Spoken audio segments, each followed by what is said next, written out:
کہ یہ کام فیروز ہی نہ دکھا گیا ہو، لیکن وہ تو یہاں ہے ہی نہیں۔ یہ بات بھی سوچ میں آئی کہ فیروز کو کیسے پتہ چل سکتا تھا کہ چودھری فلاں گاؤں گیا ہوا ہے اور فلاں وقت واپس آئے گا۔ یہ تو کسی کو بھی معلوم نہیں تھا۔ میں نے کہا، یہ صرف تمہیں اور بڑی چودرانی کو معلوم تھا، ہم دونوں کو تو وہ بتا کر گیا تھا۔ اس نے کہا، ہم اس کا انتظار کر رہی تھیں، لیکن اس کی خالی گھوڑی واپس آئی۔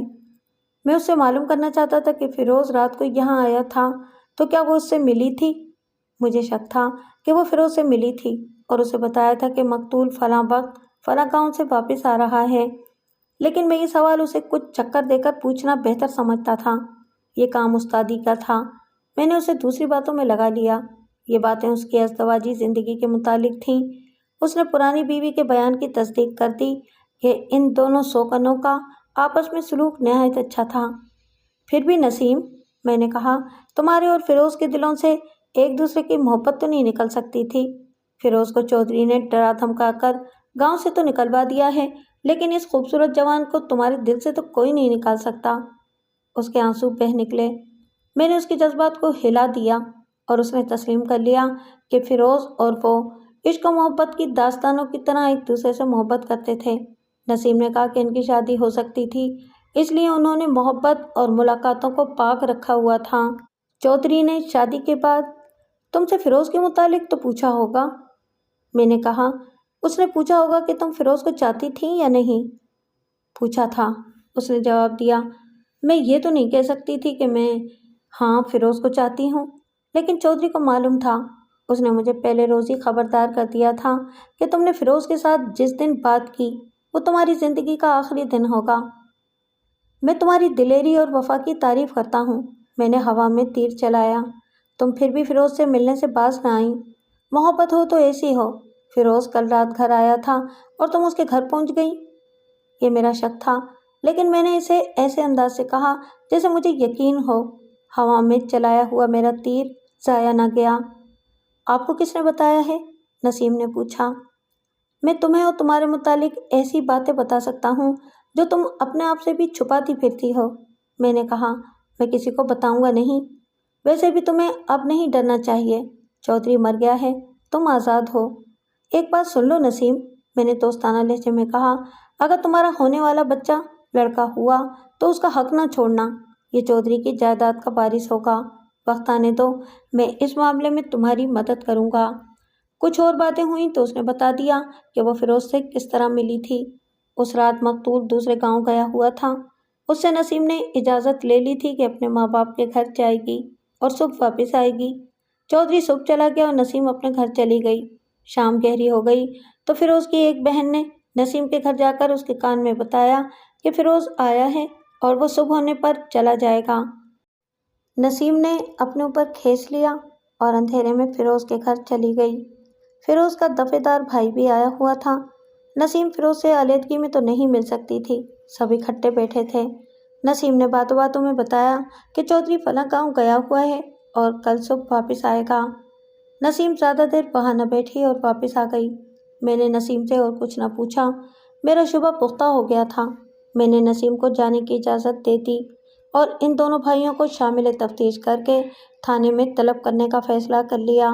پہلی کارروائی یہ کرنی تھی کہ فیروز کے ننیال جا کر خانہ تلاشی لینی تھی۔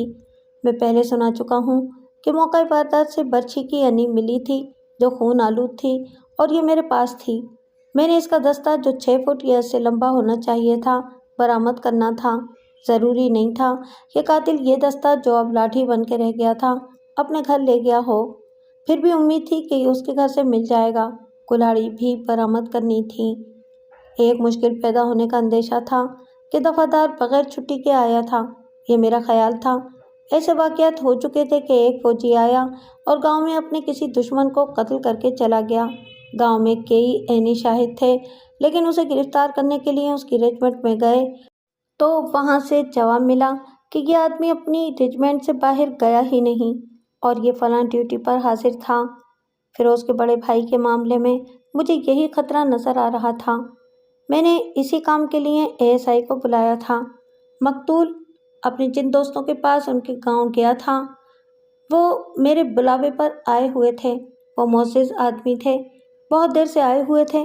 میں نے ان دونوں کو اندر بلا کر بٹھایا اور ان سے پوچھا کہ مقتول کی ان کے ساتھ دوستی کیسی تھی۔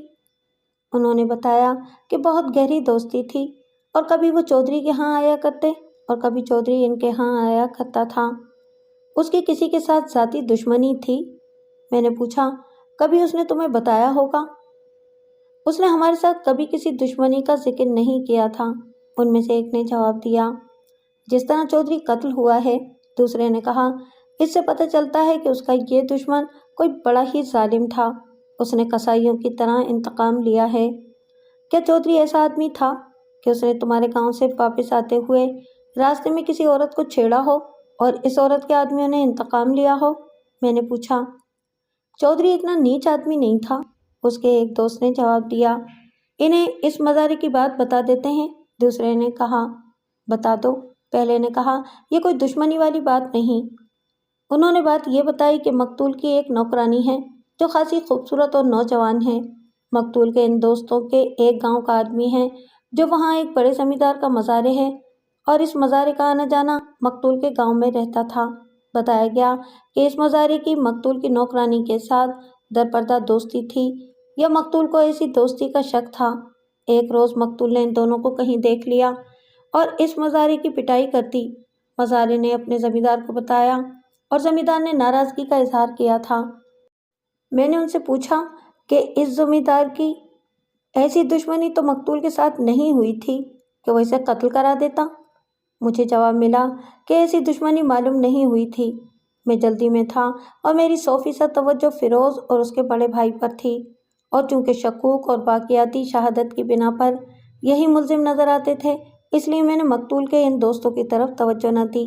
انہوں نے جو بات بتائی تھی یہ ایسی دشمنی والی بات نہیں تھی جو اتنے ظالمانہ قتل تک پہنچتی۔ میں نے مقتول کے دونوں دوستوں کو جانے کی اجازت دے دی۔ ASI آ گیا تھا۔ میں نے اسے سارا کیس سمجھایا اور بتایا کہ فلاں نمبر ٹینک رجمنٹ کا ایک دفعہ ہے، اسے شامل تفتیش کرنا ہے۔ ASI سیدھا اس ٹینک رجمنٹ میں نہیں جا سکتا تھا، اس کے لیے پولیس کے بالائی افسروں کی چٹھی کی ضرورت تھی۔ ASI پرانا اور تجربہ کار آدمی تھا، اسے اس طریقہ کار کا اچھی طرح علم تھا۔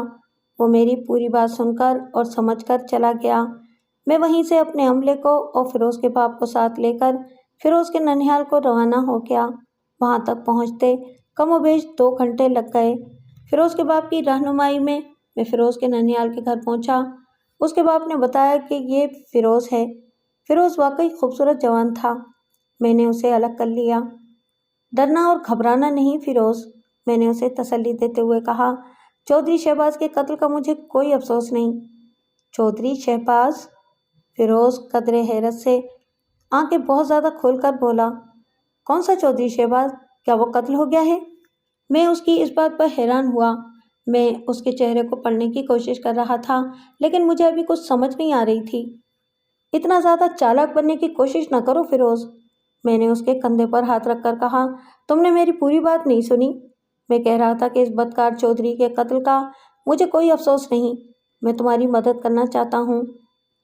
میری؟ آپ کیا مدد کریں گے؟ فیروز نے پوچھا۔ وہ اگر قتل ہو گیا ہے تو میں اپنے گاؤں جا سکوں گا۔ اس کی غنڈہ گردی کی وجہ سے میں گاؤں سے نکلا ہوا ہوں، میرا خاندان اس کا مقابلہ نہیں کر سکتا تھا۔ میری بات سمجھنے کی کوشش کرو فیروز، میں نے کہا۔ میں تمہارے ساتھ سیدھی بات کرتا ہوں، میں تمہارے نانا کے گھر کی تلاشی لینے آیا ہوں۔ میں تمہارے ننھیال کی عزت قائم رکھنا چاہتا ہوں۔ تم کلہاڑی اور برچھی خود ہی نکال کر میرے حوالے کر دو۔ کون سی کلہاڑی؟ اس نے حیران ہو کر پوچھا۔ کون سی برچھی؟ معلوم ہوتا ہے کہ چودھری خود تو قتل ہو گیا ہے لیکن اپنے پچھلوں کو میرے پیچھے ڈال گیا ہے۔ یہ جوان آدمی خاصا ذہین معلوم ہوتا تھا، اب دیکھنا یہ تھا کہ یہ چالاک اور ہوشیار بھی ہے یا نہیں۔ میں نے خانہ تلاشی سے پہلے اس سے پوچھ گچھ بہتر سمجھی۔ اس سے پوچھا کہ وہ قتل سے 1 رات پہلے گاؤں گیا تھا۔ اس نے بلا جھجک جواب دیا کہ وہ گیا تھا۔ اپنے گاؤں جانے کی مجھ پر سرکاری پابندی تو نہیں، اس نے کہا۔ پابندی صرف یہ ہے کہ میں چودھری شہباز کے ڈر سے گاؤں نہیں جاتا۔ میں آپ کو یہ بھی بتا دیتا ہوں کہ میرا بڑا بھائی جو فوج میں دفعہ ہے آیا ہوا تھا۔ مجھے معلوم تھا کہ وہ آئے گا، میں کچھ دن پہلے اس سے ملنے گیا تھا۔ اس نے بتایا تھا کہ وہ فلاں رات گاؤں جائے گا۔ میں نے اس سے جتنی باتیں پوچھیں وہ اس نے بالکل ٹھیک بتا دی، بلکہ ایک تو فالتو باتیں بھی بتائیں۔ اس کا انداز بتا رہا تھا جیسے وہ مجھے گمراہ نہیں کر رہا بلکہ میری معلومات میں اضافہ کر رہا ہے۔ اس نے نسیم کے متعلق بھی جتنی باتیں بتائیں وہ بالکل وہی تھیں جو میں پہلے سن چکا تھا۔ اس نے مجھے یہ بھی بتایا کہ اس کے دفعہ بھائی نے مقتول کے بدمعاش دوستوں باہلے اور شیدو کو بہت ڈرایا دھمکایا تھا کہ انہوں نے مجھے مارا پیٹا تھا۔ آپ کو شک ہے کہ میں نے چودھری شہباز کو قتل کیا ہے؟ فیروز نے کہا، اگر مجھ میں یا میرے بھائی میں یا میرے خاندان کے کسی بھی آدمی میں اتنی ہمت ہوتی تو میں گاؤں سے کیوں بھاگتا؟ مجھے میرے بڑے بھائی نے کہا ہے کہ میں کچھ دن اور اپنے گاؤں سے دور رہوں، اور میرا بڑا بھائی جو فوج میں ہے اپنے کمانڈنگ آفیسر کو چودھری شہباز کے خلاف درخواست دے گا کہ وہ ہمارے خاندان کو خود بھی تنگ کرتا ہے اور اپنے پالے ہوئے بدماشوں کے ذریعے بھی تنگ کرواتا ہے۔ میں نے اپنی استادی، تجربے اور ٹریننگ کو پوری طرح استعمال کیا، لیکن فیروز پر میری کوئی بھی چال کارگر نہ ہوئی۔ میں نے خانہ تلاشی لی، یہ کاشتکاروں کا گھر تھا، اس لیے وہاں کلاڑیاں بھی تھیں، لیکن مجھے اپنے مطلب کی کوئی چیز نہ ملی۔ کیا آپ چودھری شہباز کو شریف آدمی سمجھتے تھے؟ فیروز نے کہا، اس نے تو اپنی نوکرانی کو بے نکاحی بیوی بنا کر رکھا ہوا تھا، یہ کوئی راز نہیں۔ چودھری کی پہلی بیوی کو بھی معلوم ہے اور دوسری کو بھی۔ میں فیروز کو ساتھ لے کر وہاں سے چل پڑا اور مقتول کے گاؤں چلا گیا۔ فیروز نے کچھ ایسی باتیں بتائی تھیں جن کی تصدیق میں گاؤں میں بیٹھ کر کرنا بہتر سمجھتا تھا۔ نمبردار نے اپنی ڈیوڑی میں میرے بیٹھنے کا انتظام کر دیا تھا۔ میں نے سب سے پہلے باہلے اور شیدے کو بلایا۔ باہلا بستہ بے کا رجسٹرڈ بدمعاش تھا۔ ایسے رجسٹرڈ بدمعاش پولیس کو خوش کرنے کے لیے ہر جائز اور ناجائز کوشش کرتے ہیں تاکہ ان کے نام بستہ بے سے کٹ جائیں۔ میں نے باہلے کو اپنے پاس بٹھایا اور اس کے متعلق تفتیش میں جو باتیں میرے سامنے آئی تھیں وہ اس کے آگے رکھیں اور کہا کہ وہ بالکل سچ بتائے۔ اس نے ان تمام باتوں کی تصدیق کر دی اور اس نے تسلیم کیا کہ اسے شیدے اور ایک سکھ بدمعاش کو چودھری کھلاتا پلاتا رہتا اور پیسے بھی دیتا تھا۔ اس نے یہ بھی بتایا کہ فیروز کے بڑے بھائی نے ان تینوں کو بہت ڈرایا دھمکایا تھا، لیکن یہ تینوں اس سے ڈرنے والے نہیں تھے۔ میں نے شیدے کو بھی اندر بلا لیا اور نمبردار کو بلا کر کہا کہ ان کے تیسرے ساتھی کو بھی بلا لائے۔ کچھ دیر بعد تیسرا ساتھی بھی آ گیا۔ مجھے اندازہ تھا کہ مقتول کی پرائیویٹ زندگی کے متعلق یہ تینوں سب کچھ جانتے ہوں گے۔ تم تینوں ملزم نہیں ہو؟ میں نے تینوں کو اکٹھے بٹھا کر کہا، تم جانتے ہو کہ میں چودھری کے قتل کی تفتیش کر رہا ہوں۔ اسے کسی دشمن نے قتل کیا ہے۔ سب کہتے ہیں کہ اس کا کوئی دشمن نہیں تھا، وہ تمہارا یار تھا۔ تم جانتے ہوگے کہ ذاتی طور پر اس کا کوئی دشمن تھا۔ اگر تم نہیں بتا سکتے تو میں سمجھوں گا کہ تم تینوں ہی اس کے دشمن ہو۔ کسی وجہ سے تمہارے ساتھ دشمنی ہو گئی اور تم نے اسے قتل کر دیا۔ ہماری چودھری کے ساتھ کوئی دشمنی نہیں تھی جناب، باہلے نے کہا۔ ہمارا تو وہ روزی رساں تھا، ہمارے سروں پر ہاتھ رکھتا تھا۔ میں آپ کو ایک بات بتاتا ہوں جو میرے ان دوستوں کو بھی معلوم ہے، اس گاؤں میں چودھری شہباز کا کوئی دشمن نہیں تھا۔ اگر کوئی تھا تو دشمنی اتنی سخت نہیں تھی کہ اسے اس طرح قتل کیا جاتا۔ دفعہ اور اس کے بھائی فیروز کے متعلق تمہارا کیا خیال ہے؟ میں نے پوچھا۔ او نہیں بادشاہ ہو، مجھے آج تک یاد ہے، یہ باہلے کا جواب تھا۔ شیدہ اور خوشیہ، ان کا سکھ ساتھی تنزیہ ہنس پڑے۔ ان میں اتنا دم ہوتا تو فیروز گاؤں سے نہ بھاگتا، شیدے نے کہا۔ 2 مہینے سے اوپر دن ہو گئے ہیں فیروزے کو گاؤں سے نکلے ہوئے، خوشیہ بولا۔ اس نے اپنے بھائی کے ساتھ مل کر اپنی بے عزتی کا انتقام لینا ہوتا تو 2 مہینے انتظار نہ کرتا۔ سنا ہے کہ دفعہ نے تمہیں ڈرایا دھمکایا تھا، میں نے کہا۔ آپ نے ٹھیک سنا ہے، باہلے نے کہا، لیکن آپ نے یہ نہیں سنا ہوگا کہ ہم نے اسے کیا جواب دیا تھا۔ وہ بدلہ لینے والا ہوتا تو ہم سے لے لیتا، اس کے بھائی کو تو ہم نے مارا پیٹا تھا۔ یقین کریں کہ پہلے تو اس نے ہم پر غصہ جھاڑا، جب ہم نے اسے غصے کا جواب غصے سے دیا اور کہا کہ چودھری کے ساتھ بات کرو تو وہ ڈھیلا پڑ گیا اور منتیں کرنے لگا کہ فیروز گاؤں میں واپس آ جائے تو چودھری اسے کچھ نہ کہے۔ ہم نے اسے کہا کہ فیروز پکا وعدہ کرے کہ وہ چودھری کی نئی بیوی کی طرف دیکھے گا بھی نہیں تو چودھری اسے کچھ نہیں کہے گا اور اس کی عزت بھی کرے گا۔ اس نے کہا کہ وہ فیروز کو سمجھا دے گا۔ یہ سن کر بھی دفعہ اور فیروز پر میرا شک قائم رہا، وہ اس لیے کہ دفعہ چالاک آدمی ہوگا۔ اس نے یہ تاثر دینے کے لیے کہ وہ مقتول سے ڈرتا ہے